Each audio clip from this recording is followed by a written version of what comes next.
Okay. I briefly want to speak about asking God for forgiveness in all things, big or little.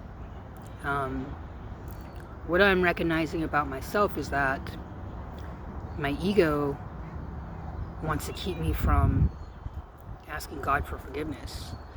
Um, and I'm speaking about specifically about my thoughts or my words to other people, or my actions. If I'm frustrated or stressed out or something, I may be short with someone, or maybe I cut someone off on the freeway, maybe I snapped at one of the kids, or whatever it is.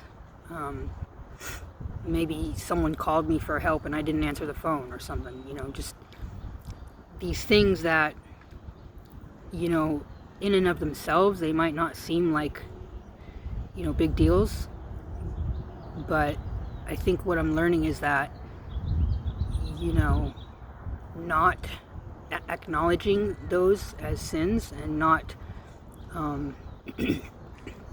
not asking God for forgiveness is something that keeps me in separation from Him, and it keeps me from growing spiritually as well, and emotionally, and it does nothing for my relationships with other people either,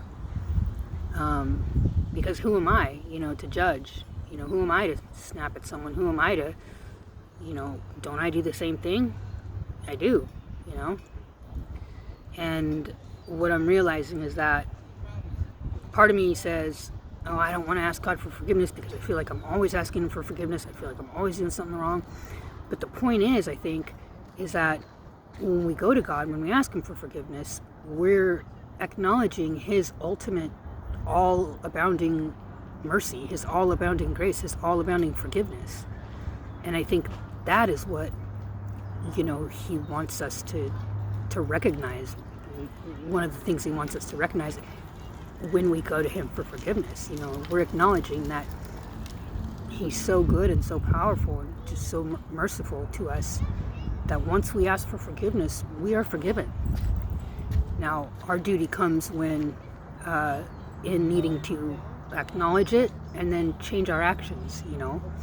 Acknowledging it is the first part in being able to change my actions. So if I don't recognize that I'm snapping at someone, or if I don't recognize that I'm not willing to help another person, then how am I going to change that behavior? So these things are just being brought to light for me, and I hope that maybe they can help someone else as well. And remember, I got to remind myself, there's no shame in God's love. There's no shame. He's not like an earthly parent who's going to get frustrated every time you ask for forgiveness, or say no, go to your room. That's not God. God's loving and gentle and kind.